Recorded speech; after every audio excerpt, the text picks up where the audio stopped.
குர்ஆன் ஹதீஸ் என்ன சொல்கிறது என்ற அந்த வழிமுறையை நாம் பார்த்து வருகின்றோம். கனிமானதாக தொடர்ந்து 2 நாளாக நம் விந்து துளியில் எந்த கனவில் இருந்தால் அந்த குழந்தை சரியாக இருக்கும் என்பதை பற்றி குர்ஆன் ஹதீஸுடைய ஒளியிலும் இன்னும் சஹாபாக்களுடைய வாழ்க்கை நெறிமுறைகளுக்கு நாம் பார்ப்போம். இப்ப அடுத்த ஸ்டேஜ்ல நல்லா நம்ம நேருக்கு கலக்கக்கூடிய தோஃபிக் அசிவாக போனாங்க. இப்ப அந்த தாயினுடைய அந்த கருவுல நம்முடைய விந்து துளி நாம ஏற்கனவே சொல்லியிருக்கிறோம்.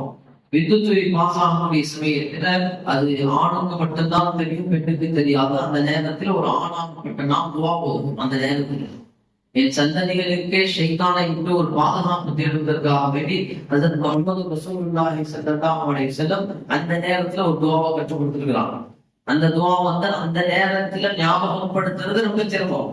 ஆனா ரசூலுல்லாஹி ஸல்லல்லாஹு அலைஹி வஸல்லம் அந்த நேரத்திலும் கூட நீ இறைவனை மறந்துவிட வேண்டாம், ஒரு சுகத்தின் உச்சத்திலும் கூட நீ இறைவனை ஞாபகப்படுத்த வேண்டும் என்பதற்காக வேண்டி நம் சந்ததிகள் மிக தெளிவான மார்க்கப்பற்றுள்ள நல்ல முறையில் உருவாவதற்காக வேண்டி முஹம்மது ரசூலுல்லாஹி ஸல்லல்லாஹு அலைஹி வஸல்லம் அந்த நேரத்துல ஒரு துஆவை ஆளாகப்பட்ட நீ போது அந்த துஆ பெண்ணுக்கு கடமை இல்லை. பெண்ணுக்கு வேறு ஒரு சந்தர்ப்பத்துல துஆ இருக்கும், அது இன்ஷா அல்லாஹ் பின்னாடி சொல்லுவோம். அப்போ ஒரு ஆண் அந்த நேரத்துக்கு துஆ வரும். சரி, இப்ப கரு உருவாயிடுச்சு.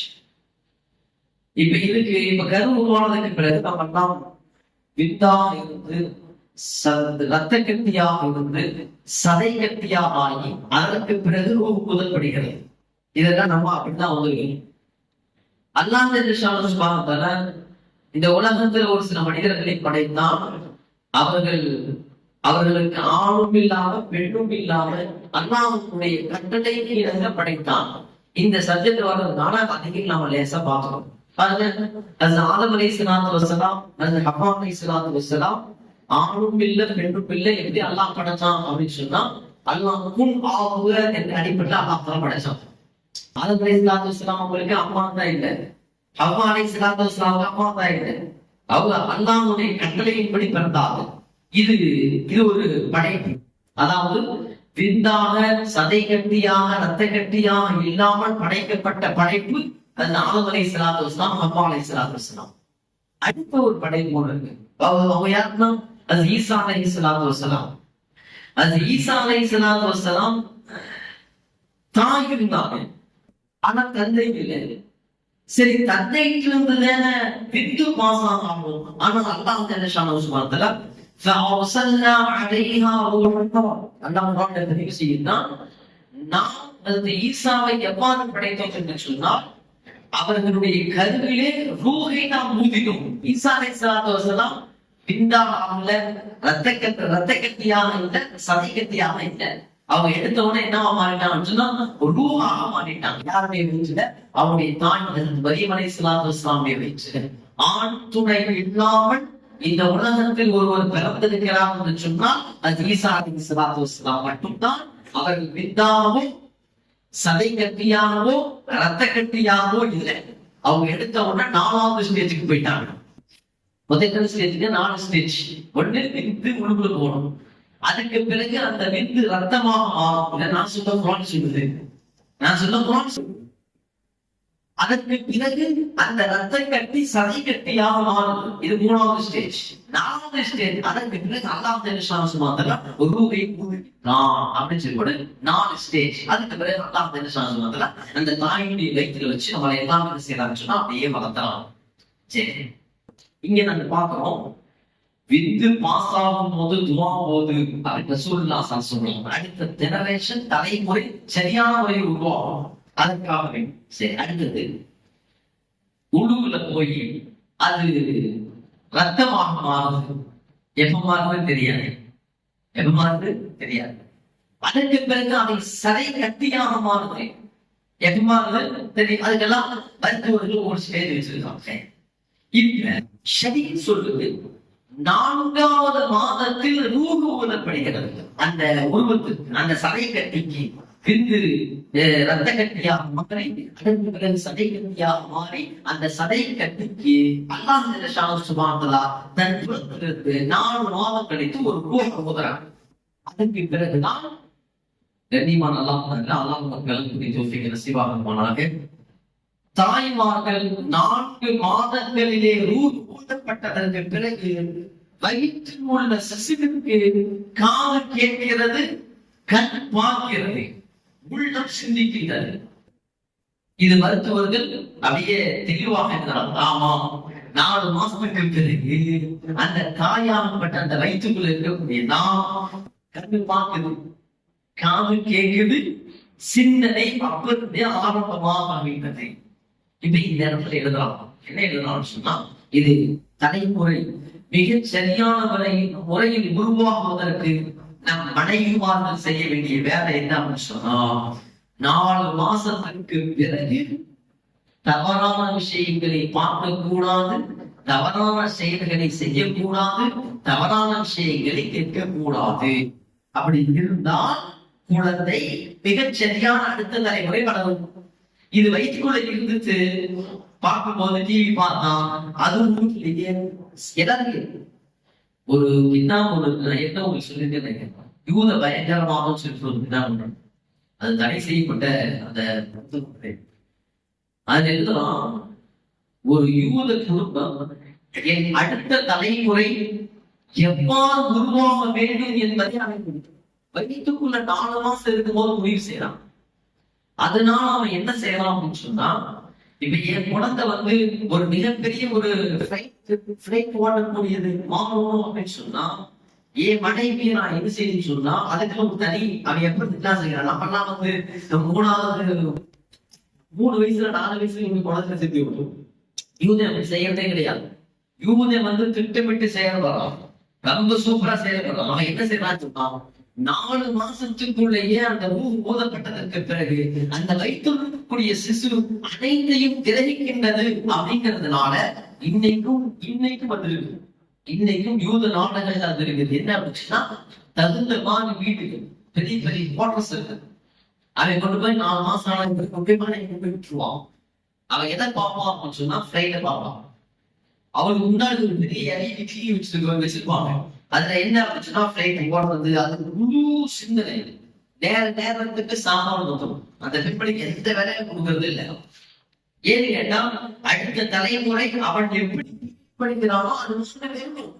அதுக்கு அவன் என்ன செய்யலாம் சொன்னா, 4 மாசத்துல கட்ட மனைவி கொண்டு விட்டுறலாம், ஸ்கூல்ல விட்டுறலாம், அங்கதான் படிக்கணும். அவன் கேட்கிறதான் பார்க்கணும். அவன் கேட்பது, அந்த பெண்மணி கேட்பதெல்லாம் எதை கேட்கணும்னா அது தொடர்புடைய செய்திகளைத்தான் கேட்கணும். அப்படியே கொண்டு வந்து இப்ப அவன் பிறக்கிறான். அவன் எதை நாடுகிறானோ அது மாதிரி அந்த தலைமுறை உருவாக இன்னைக்கு நம்ம சொல்லலாம். என் குழந்தை சன் டிவியினுடைய அந்த மியூசிக் சொன்னா எங்க இருந்தாலும் நேரா பாக்குறது. அதுக்கு என்ன தெரியும் நான் கேட்கிறேன். ஒரு 1.5 வயசு 2 வயசுங்க, என்ன தெரியும்? ஒன்றே தெரியாது. ஆனா அந்த மியூசிக்க அது வயிற்றுக்குள்ள போது அவங்க அம்மாவுடைய மூலமா கேட்டிருக்கு. அம்மா மூலியமா கேட்டிருக்கு. ஒரு கிதாப் உருது கொடுத்தாங்க. 2 சகோதரர்கள் எழுதுவாங்க. 2 விஷயம் நான் சொல்ல முடிச்சுக்கிறேன். ஒரு பையனை கொண்டு போய் மதரசால போய் சேர்க்கலாம். ஒரு பையன் வடநாட்டுல ஒரு பையனுக்கு மாசம் போய் சேர்க்கலாம். அந்த பையன் என்ன சொன்னா, போனா ஒரு 5-6 வருஷம் மனப்பாடம் பண்ணிட்டான். போய் சும்மா ஒரு மாசத்துக்குள்ள எத்தனை வருஷம் பண்ணான்? 5-6 வருஷம் 10 வருஷம் பெரிய ஆச்சரியம். ஒரு 2-3 மாசத்துல 10 வருஷம் யூஸ் பண்ணிட்டான். 3 மாசத்துல 10 வருஷம் யூஸ் பண்ணிட்டான். ஒரு வருஷம் தான் ஆபீஸ 10 வருஷம் பாடம் 10 வருஷம் பாடம். அவங்க அதான் வருஷத்துக்கு கேட்டாங்க, 10 வருஷம் உங்ககிட்ட தான் இவ்வளவு சீக்கிரமா வச்சான். ஆனா இப்ப என்னாச்சு பையனுக்கு அப்படின்னு கேட்கும்போது அவங்க அது சொல்லுவாங்க, உங்க மனைவிக்கு நீங்க போய் கேளுங்க, இந்த பையன் வைத்துங்களுக்கு இருக்கக்கூடிய சமயத்துல எந்த பகுதியை அதிகமா ஓதனாங்கன்னு கேளுங்க அப்படின்னா அங்க போய் அந்த அம்மாட்ட கேட்டா அந்த அம்மா சொல்லுவாங்க, அவன் வைத்துங்களுக்கு போது இந்த 10 வருஷம் நான் திரும்ப ஓதிக்கிட்டே இருந்தேன். இதெல்லாம் மருத்துவ ரீதியில அப்படியே உண்மையாக்கப்படுது. ஏன்னா குரான் ஹதீஸ் பேசுது. 4 மாசத்துல ரூஹ் போதப்படுகிறது. 4 மாசத்துல கணவனும் மனைவி துஆ செய்து ரசூலுல்லாஹ் ஸல்லல்லாஹு சொன்னாங்க. 4 மாசத்துல லோக மஹ்ஃபூத் எடுத்துக்கொண்டு வந்து இவனுக்கு எவ்வளவு காலம் வாழுவான், இவன் சதையா சடையா, அதாவது நல்ல முறையில் வளருவானா அல்லது வேறு முறையில் வரைவானா அப்படின்னு சொன்னா 4 மாசத்துல ஊதப்படுது. இப்ப கணவன் மனைவி 4 மாசத்துல துஆ செய்யுது. ஆனா நம்ம என்ன செஞ்சுட்டு இருக்கிறோம் சொன்னா, போலாம், இங்கே போலாம், டூருக்கு போலாம், அதை போலாம், இதை போலாம் அப்படின்னு சொல்லி சேர்த்துக்கிட்டு இருக்கோம். நான் அடிக்கடி சொல்லுவேன், யோசிக்க கூடாது. இதுல பல விதமான சாப்பாடு, பல விதமான நம்ம எப்படி வந்தோம், நம்ம அடுத்த தலைமுறை சந்ததியை உருவாக்குவதற்கு யூதே 4 மாசத்துல அடைஞ்சு அதுக்கெல்லாம் ஃபீஸ், எல்லாம் ஃபீஸ் ஆனா நம்ம என்ன செஞ்சுருக்கோம்னா கட்டு சாப்பாடுங்கிற பேர்ல யோசிக்காதீங்க, கட்டு சாப்பாடுங்கிற பேர்ல எல்லாம் அப்படின்னா ஒரு பேர் எதுக்குங்க கட்டு சாப்பாடு கொடுக்கப்படுது? எதுக்கு? எல்லா வீட்டுல என்ன செய்யறாங்க, கட்டு சாப்பாடு என்ன செய்யறாங்க, கொடுக்குறாங்கல்ல. எதுக்கு? யாரா சொல்றீங்களா? எதுக்கு? என்ன சொல்றாங்க? சுவையை உணரணுங்கிறதுக்காக. இந்த வெளியே வரல உணவு. நான் கேட்கிறேன், ஒரு நாளைக்கு ஒரு சுவை கொடுத்தா பரவாயில்ல, ஒரே நேரத்தில் அத்தனை சுவை கொடுத்தா ஒரு நாளைக்கு ஒரு சுவை கொடுத்து வரதா பரவாயில்ல, ஒரே நேரத்துல சுவை ஒரே நேரத்துல அத்தனை சுவை. நான் இங்க முட்டை எந்த சுவை இருக்குது? முட்டை தனியா வருது. ஆடு மாடு கோழி மீன் அத்தனையும் சேர்த்து கொண்டு போய் கொடுத்து நம்ம இப்படி வளர்த்துக்கிட்டு இருக்கிறோம். அவன் யூத பிளான் பண்ணி வளர்த்துக்கிட்டு இருக்கிறான். 4 மாசம் ஆச்சா கொண்டு போய் விட்டான். வித்தியாசம் கண்ணியமான போனாங்க. அடுத்த தலைமுறை சரியான உருவாக இருக்கின்றது. ஏதோ பிறந்ததுக்கு பிறகு அப்படிங்கிறது இல்லை, இதெல்லாம் முன்பிருந்தே அதெல்லாம் என்ன செய்ய சொன்னா செயல்பட வேண்டும். அப்ப அந்த ஹஸ்ரத்துக்கு அந்த அம்மா சொன்னாங்க, இவ வயிற்றுக்குள்ள இருக்கும் போது இந்த பகுதிகளாம் நான் நிறைய பலப்படம் பண்ணிட்டேன். அடுத்து இன்னும் ஒரே ஒரு சம்பவம் சொல்லிட்டேன். ஒரு மதரசால நெல்லிக்காய் மரம் இருந்துச்சு. அந்த பையன் நெல்லிக்காய் சாப்பிடும். பொதுவா வடநாடுகள் எல்லாம் ஹலால் வேண்டி ஒரு சின்ன நெல்லிக்காய் சாப்பிட்டு வந்தா கூட யோசனை பண்ணி சாப்பிடும். ஆனா இந்த பையனுக்கு போயிட்டு சார் அந்த நசர் கூட்டு விளக்கிட்டு சாப்பிடக்கூடாதான், என் தெரியல, நீ வாழ்க்கை போய் சாப்பிட்டு அது இடிச்சு சொல்லி அந்த பையன் கேட்கற மாதிரி. அதுக்கப்புறம் என்னன்னு பார்த்தா, அவன் வயிற்று கொண்டு இருக்கும் போது அவங்க அம்மா பக்கத்து நெல்லிக்காய் அடிச்சாங்க. அவன் வயிற்றுக்குள்ள இருக்கும் பொழுது அவங்க அம்மா பக்கத்து நெல்லிக்காய் சொல்லி சாப்பிட்டாங்க. அது அப்படியே ஆரம்பிக்கிறது. அதான் சொன்னாங்க, ஒரு குழந்தை என்பது தாய் தந்தையுடைய ஜெராக்ஸ். ஒரு குழந்தை என்பது தாய் தந்தையுடைய ஜெராக்ஸ். நான் எவ்வாறு இருந்தேனோ அது மாதிரி தான் அடுத்த தலைமுறை உருவாகும். நான் ஹலாலில் இருந்தால், நான் வேண்டதான் இருந்தால், நான் இது மாதிரி நீருடைய தொடர்பில் இருந்தால் அடுத்த சந்ததி அது மாதிரியாக உருவாகும்.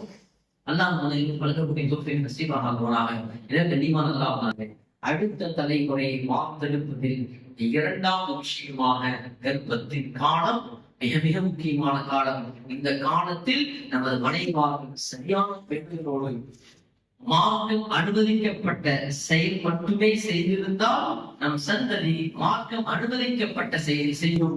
நம் மார்க்கம் அனுமதிக்கப்படாத விஷயங்களை பார்த்திருந்தாலோ கேட்டிருந்தாலோ நம் சந்ததி நிச்சயமாக அதை பார்க்கவும் கேட்கும் என்பது சந்தேகத்தை. முதலாவது விஷயம், நாம் விந்து எங்கே செல்கிறது என்பது முதலாவது விஷயம். 2வது விஷயம், கர்ப்ப காலத்திலே மிக பேணுதலோடு இருந்தால் அடுத்த தலைமுறை வரும் நல்ல முறையில் மிகச் சரியான முறை உருவாகும். இன்ஷா அல்லாஹ் நாளை தொடரும். அல்லாஹ் நம் சந்ததிகளை நம்மை விட ஒரு சிறந்த சந்ததிகளாக ஆகிய அனுப்பாளிப்பானாக